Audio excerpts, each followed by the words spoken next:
Hiber-Nation 49.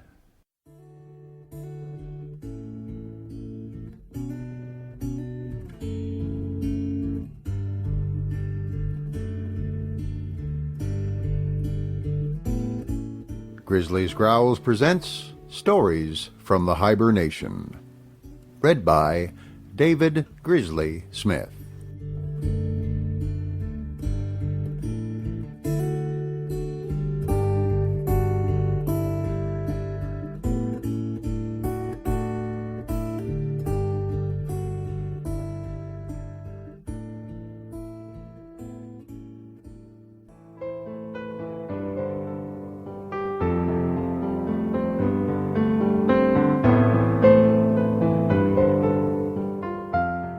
Wild Animals I Have Known by Ernest Thompson Seton, as read by David Grizzly Smith.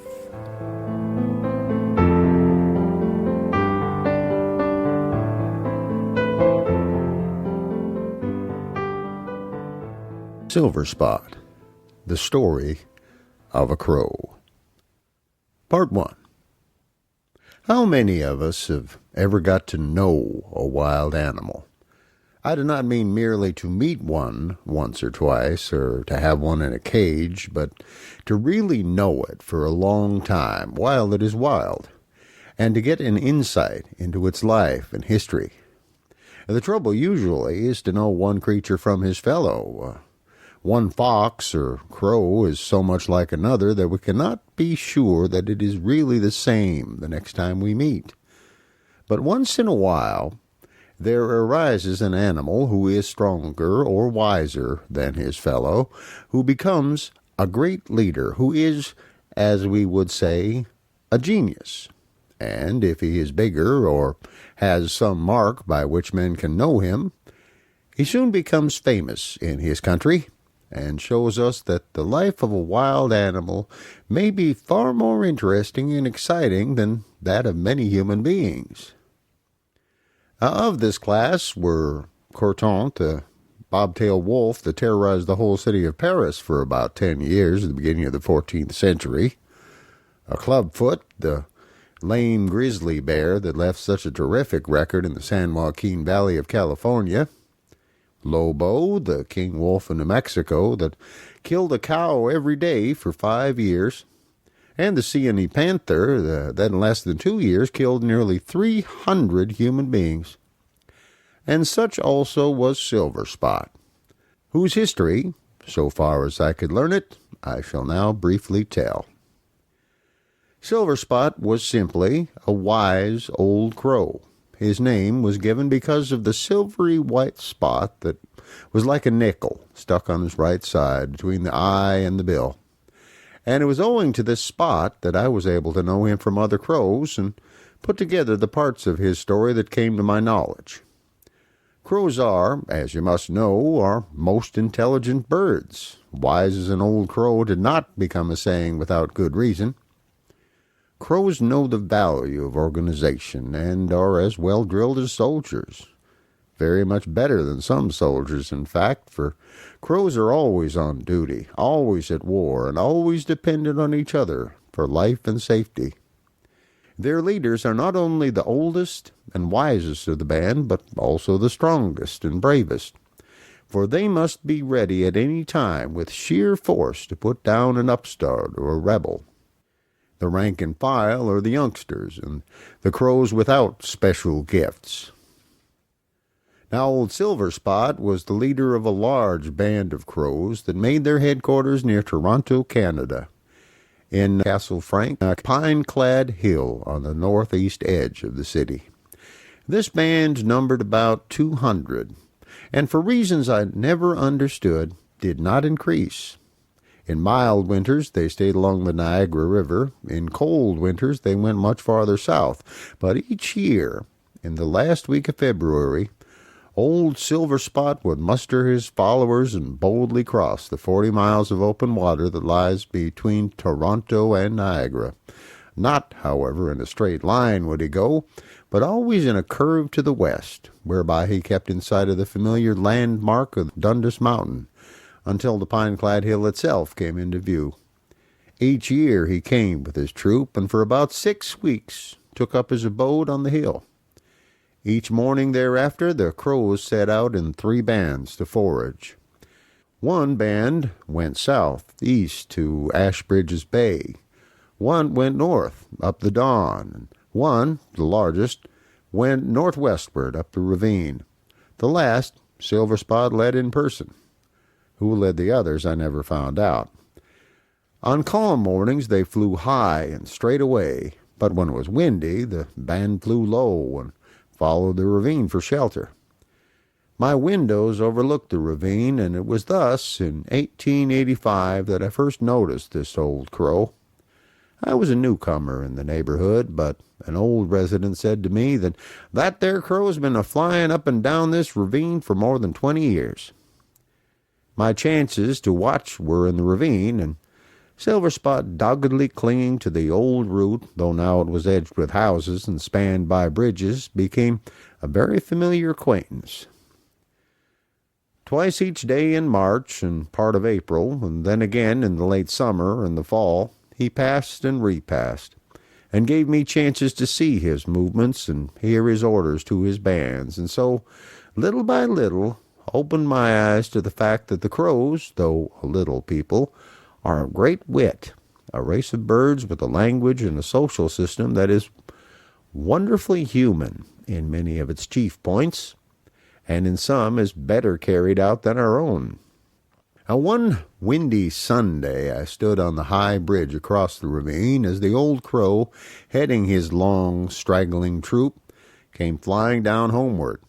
Half a mile away I could hear the contented "All's well, come right along," as we should say, or as he put it, and also his lieutenant echoed it at the rear of the band. They were flying very low to be out of the wind, and would have to rise a little to clear the bridge on which I was. Well, Silverspot saw me standing there, and as I was closely watching him, he didn't like it. He checked his flight and called out, "Be on your guard," and rose much higher in the air. Then, seeing I was not armed, he flew over my head about 20 feet, and his followers in turn did the same, dipping again to the old level when past the bridge. Next day I was at the same place, and as the crows came near, I raised my walking stick and pointed it at them. But the old fellow at once cried out, "Danger!" and rose 50 feet higher than before.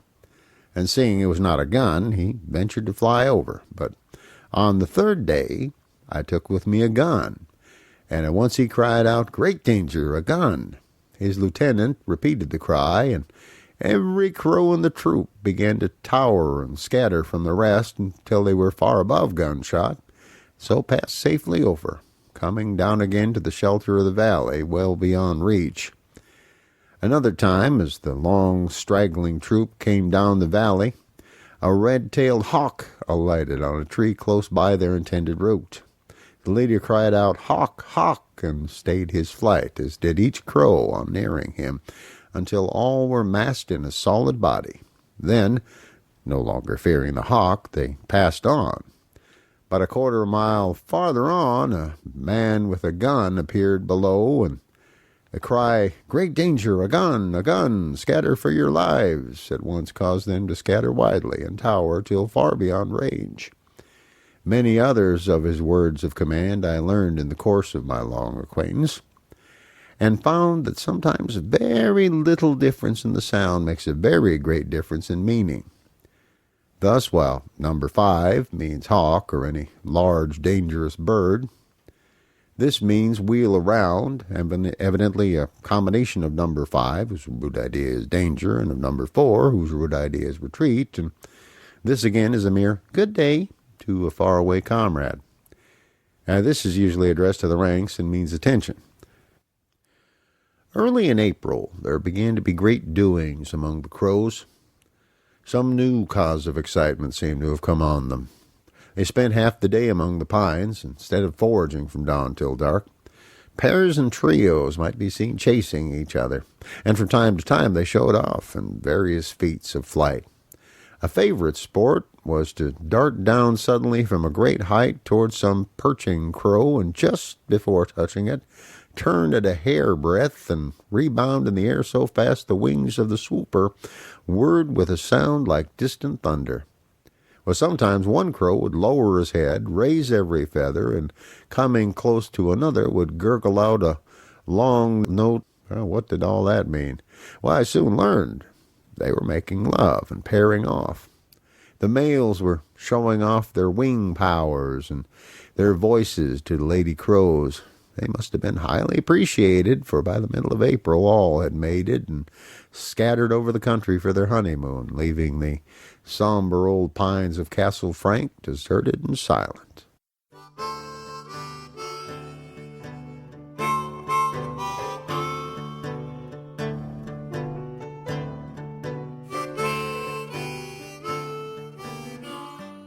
Part 2.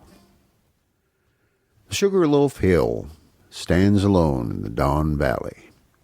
It is still covered with woods that join with those of Castle Frank, a quarter-mile off. In the woods between the two hills is a pine tree, in whose top is a deserted hawk's nest.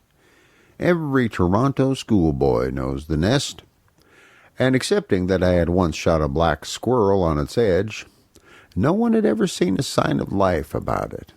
There it was, year after year, ragged and old and falling to pieces, and yet, strange to tell, in all that time, it never did drop to pieces like other old nests. One morning in May I was out at gray dawn and stealing gently through the woods, whose dead leaves were so wet that no rustle was made. I chanced to pass under the old nest and was surprised to see a black tail sticking over the edge. I struck the tree a smart blow, and off flew a crow, and the secret was out. I had long suspected that a pair of crows nested each year about the pines, but now I realized that it was Silverspot and his wife. The old nest was theirs, and they were too wise to give it an air of spring cleaning and housekeeping each year.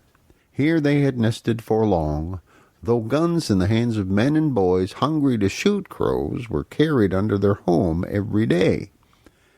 I never surprised the old fellow again, though several times I saw him through my telescope. One day, while I was watching, I saw a crow crossing the Don Valley with something white in his beak. He flew to the mouth of the Rosedale Brook and then took a short flight to the Beaver Elm. And there he dropped the white object, and looking about, gave me a chance to recognize my old friend Silverspot. After a minute, he picked up the white thing, a shell, and walked over past the spring. And here, among the docks and the skunk cabbages, he unearthed a pile of shells and other white, shiny things. He spread them out in the sun, turned them over, turned them one by one in his beak, dropped them, nestled on them as though they were eggs, toyed with them and gloated over them like a miser. This was his hobby, his weakness. He could not have explained why he enjoyed them any more than a boy can explain why he collects postage stamps, or a girl why she prefers pearls to rubies.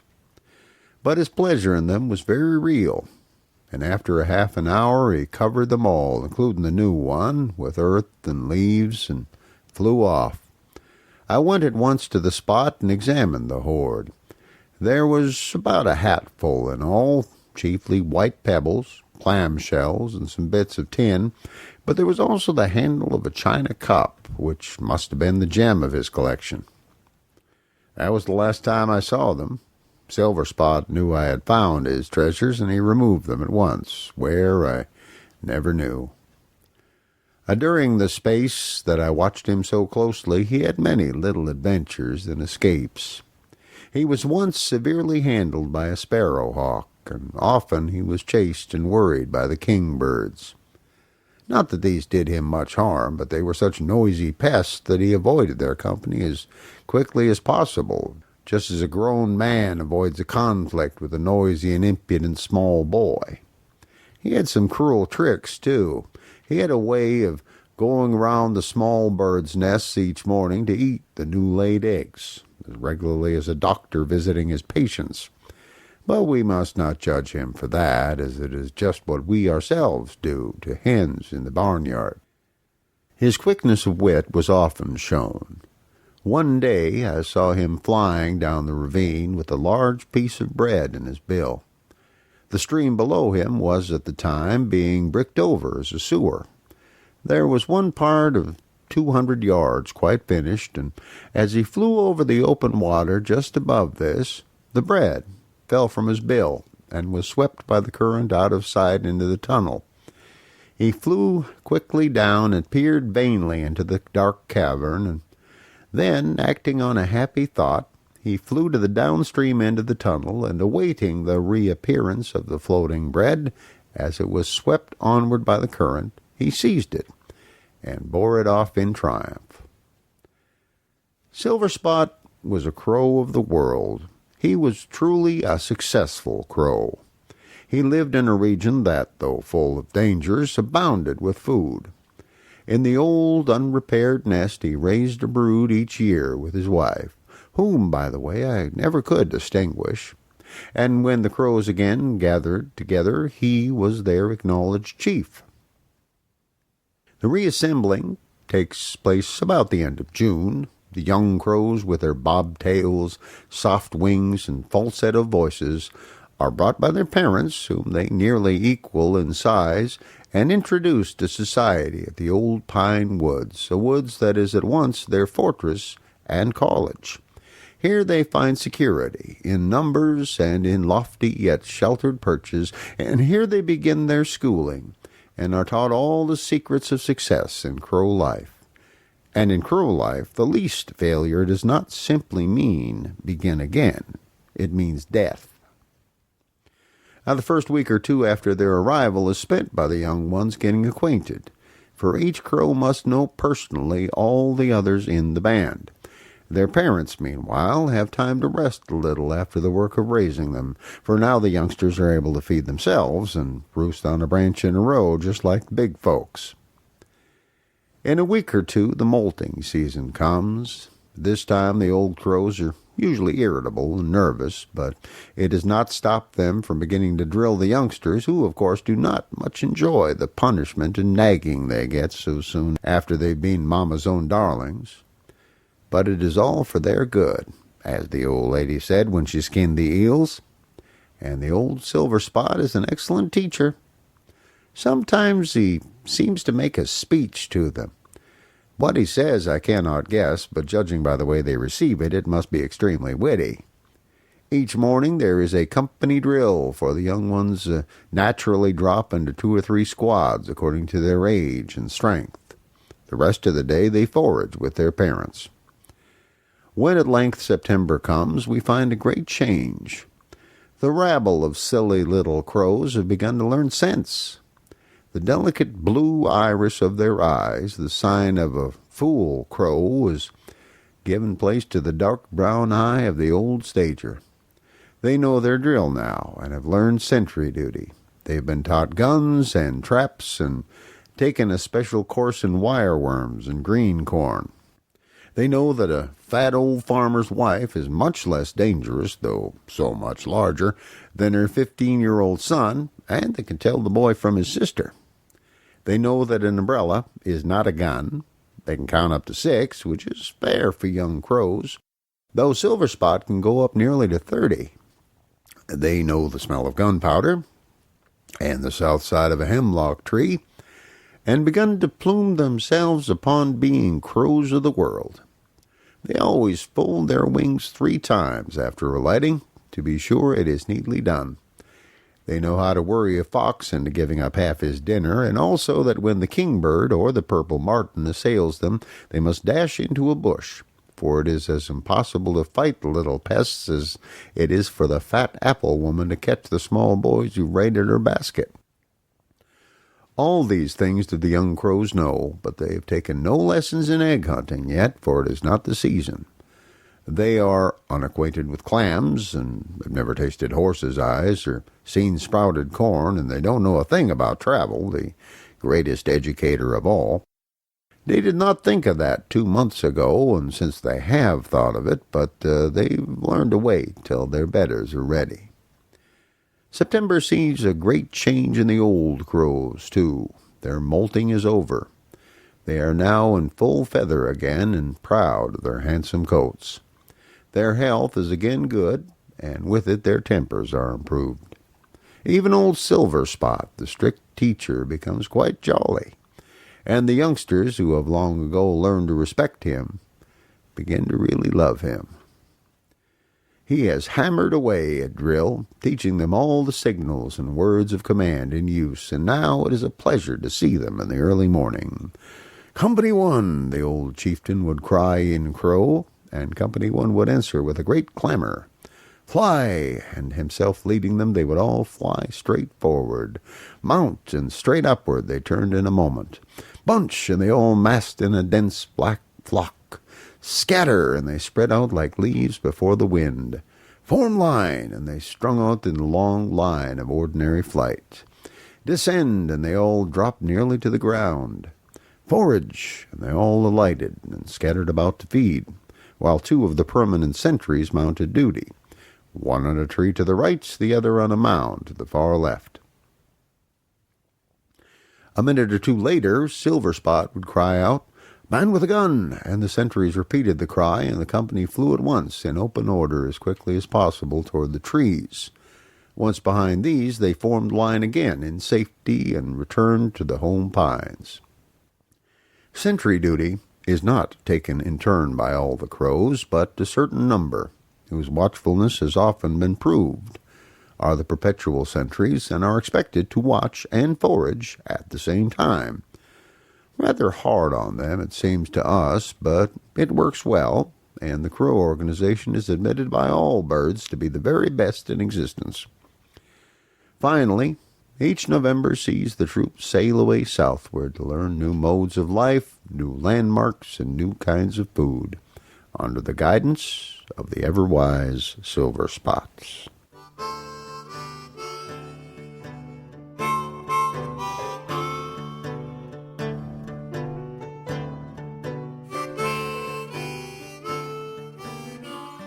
Part 3.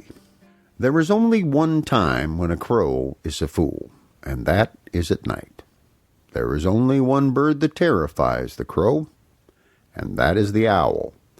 When, therefore, these come together, it is a woeful thing for the sable birds.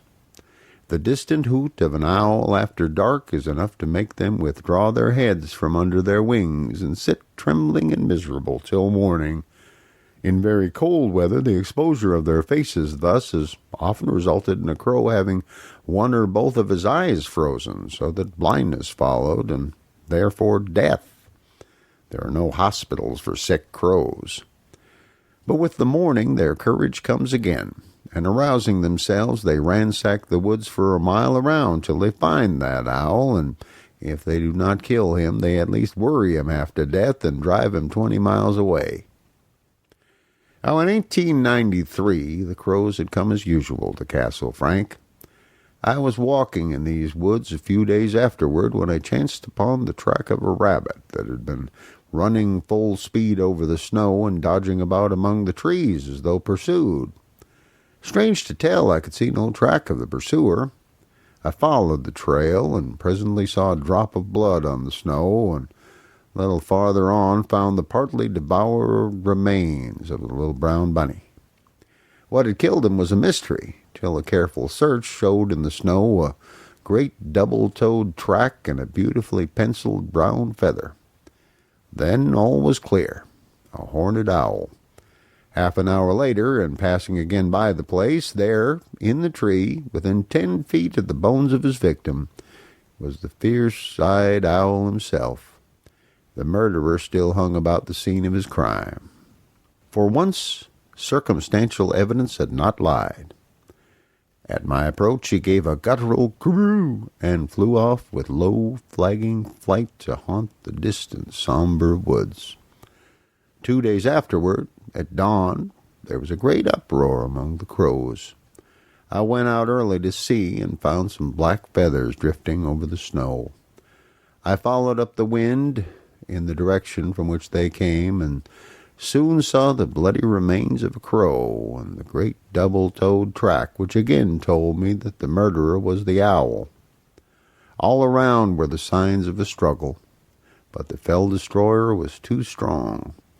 The poor crow had been dragged from his perch at night, when the darkness had put him at a hopeless disadvantage. I turned over the remains, and by chance unburied the head, and then started with an exclamation of sorrow. Alas, it was the head of old Silverspot. His long life of usefulness to his tribe was over, slain at last by the owl he had taught so many hundreds of young crows to beware of. The old nest on the Sugarloaf is abandoned now. The crows still come in springtime to Castle Frank, but without their famous leader their numbers are dwindling, and soon they will be seen no more about the old pine grove in which they and their forefathers had lived and learned for ages.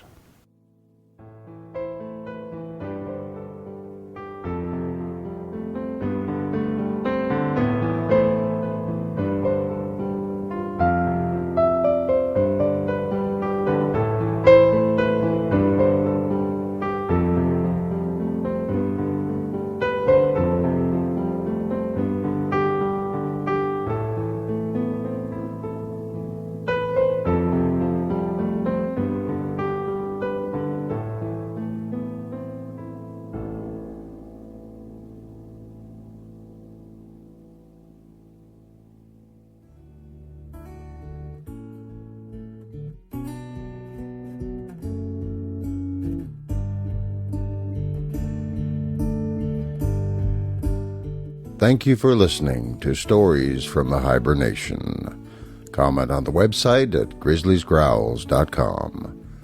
This program is offered under a Creative Commons Attribution, Non-Commercial, No Derivatives license.